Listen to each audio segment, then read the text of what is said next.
कार्यक्रम को लेकर के इस दिवस को लेकर के हम लोग आज यहाँ पर उपस्थित हुए हैं।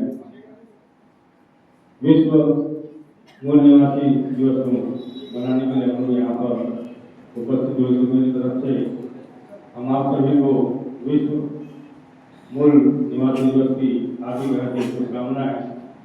और थोड़ा सा दुख हो रहा है क्योंकि अम्बेडकर जी की विपरीत परिस्थितियों में रह करके जो कुछ कर गुजर जाने की तमन्नाएं रखते हैं, उनको किसी प्रकार के सहारे की जरूरत नहीं पड़ती है, उनको एक हिम्मत और हौसले की जरूरत पड़ती है। तो भारत के सभी महापुरुषों को नमन करते हुए और मंच को सारे नमन करते हुए मैं बहुत बहुत आभार व्यक्त करता हूँ। उन्होंने मुझे दो शब्द कहने का अवसर दिया। तो दो लाइनों के साथ में उनकी बहुत अच्छी बात बाबूजी ने बताई है कि हम लोग बड़े विश्व के पैमाने पर हम लोग इस दिवस को मना रहे हैं। आज व्हाट्सएप पे भी देखा कि पढ़े लिखे लोगों के कुछ मैसेज देखा है मैंने, वहाँ पे उन्होंने क्या लिखा कि अगर वाकई कोई निवासी है तो हम ही लोग हैं। तो दो लाइनें कहना चाहता हूँ कि सूखे पत्तों की तरह बिखर जाते हैं हम, सूखे पत्तों की तरह बिखर जाते हैं हम। और इस जमीन पर ऐसे ऐसे महापुरुष जब पैदा नहीं होते तो न जाने कब के मर जाते हैं हम, न जाने कब के मर जाते हैं हम एहसानमंद हैं। और उनके त्याग और बलिदानों की क्या बात करें, उनके नाखून के मैल के बराबर भी नहीं है हम। थोड़ा सा दुख होता है उस पढ़े लिखे वर्ग के बारे में कि जो अपने समाज से उठ करके थोड़ा सा कुछ बड़े पद पर चले जाते हैं और उसको अपनी बहुत बड़ी उपलब्धि समझ करके अपने ही समाज को थोड़ा सा दरकिनार करके थोड़े से अपने आप का एक वर्ग बना करके अलग बना बैठा है। इस बात का भी दुख है। मैं क्या कहना चाह रहा हूँ कि तकलीफ गैरों से तो है ही है, हमको कभी कभी अपनों से भी होती है। आज इस बात का एहसास हमको होता है कि हमारा व्यक्ति एक अच्छे मुकाम पर पहुंच जाता है तो सबसे पहले दूरी वो अपने समाज, अपने परिवार, अपने वर्ग से ही बना लेता है, क्योंकि उसका संपर्क दूसरे वर्ग के साथ में हो जाता है और उसी की भाषा को बोलना चालू कर देता है। समाज की अपेक्षा रखता है कि हमारा कोई व्यक्ति किसी अच्छे पद पर बैठा है तो निश्चित ही हमारा थोड़ा बहुत उद्धार कर सकेगा। हमारा वास्ता नहीं पड़ता कोई कलेक्टर बनकर हमारा कोई व्यक्ति आता है, कलेक्टर बन के आता है, लेकिन हमको इस बात की खुशी होती है कि चलो भी हमारे वर्ग का व्यक्ति एक बड़े ऊंचे पद पर है, हमको कभी उसके पास जाना नहीं पड़ता। लेकिन उस व्यक्ति को थोड़ी सी अपेक्षा रहती है कि हमारा वर्ग का व्यक्ति बैठा है तो वो अपने समाज के लिए किस तरह से मदद कर सके। हम कर्मचारी संगठन से चाहते ताकि कि वो हमारे निचले दबे कुचले लोगों की मदद कर सके। और जो अभी तक के वर्तमान जो परिस्थितियां हैं और उस वर्तमान परिस्थिति को बचा के रखा है, तो केवल एक ही चीज, जिस दिन भारत का संविधान के ऊपर आंच आ जाएगी तो बाबूजी ने कहा है कि जो हमारे पुराने दिन थे वो पुराने दिन फिर वापस आएंगे।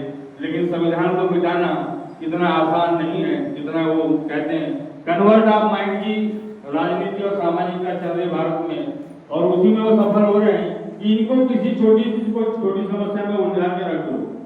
कभी मूर्तियां तोड़ दो तो पूरा समाज उधर चल जाएगा, कभी आरक्षण की बात कर दो पूरा हमारा समाज, उनका दिमाग आरक्षण की तरफ चला जाएगा। तो कन्वर्ट करके हमारे दिमाग को, माइंड को कन्वर्ट करके अपने उद्देश्यों से हमको जो करना चाहिए वो नहीं करने मिलता, और वो चीज हम लोग उसी रास्ते में चलते। तो मैं छोटी सी दो लाइनों के साथ में अपने गीत को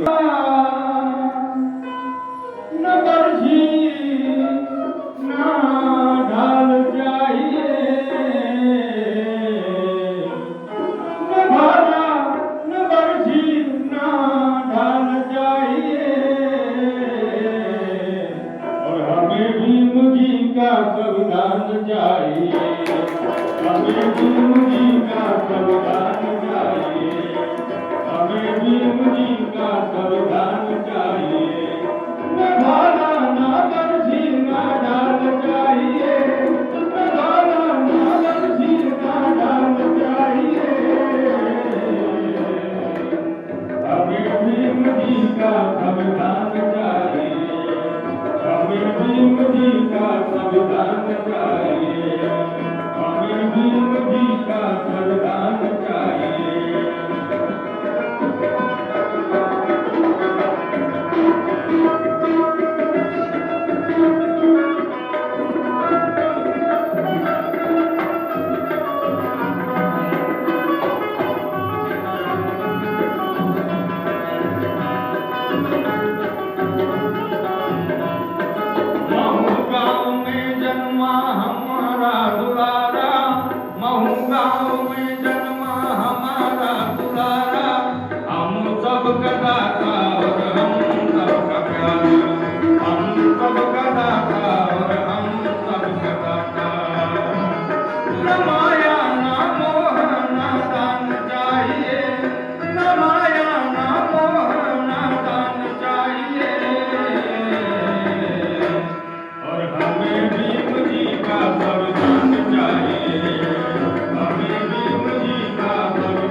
कुछ महीने पहले ग्वालियर के एक व्यक्ति का नाम तो नहीं लूंगा, लेकिन विषय आप समझ सकते हैं। उस व्यक्ति ने चुनौती दिया था, तो मैंने मराठी में उस व्यक्ति को चुनौती को इस तरह से लिखा है, मैं मराठी में दो लाइनें इसी तरह से सुनाता हूँ की एकटा राहून किती मोठे काम केले, एकटा राहून किती मोठे काम केले, एकटा राहून किती मोठे काम केले, एकटा राहून किती मोठे काम केले, ओंकार दुश्मनाची कधी पर्वा न केले, ओंकार दुश्मनाची कधी पर्वा न केले, तुझे वैरी आले आणि किती गेले, तुझे वैरी आले आणि किती गेले, चुरूभर पाण्यामध्ये बुडून गेले, चुरूभर पाण्यामध्ये बुडून गेले, ना पाटील ना वाळा ना गाव पाहिजे, ना पाटील ना वाळा ना गाव पाहिजे,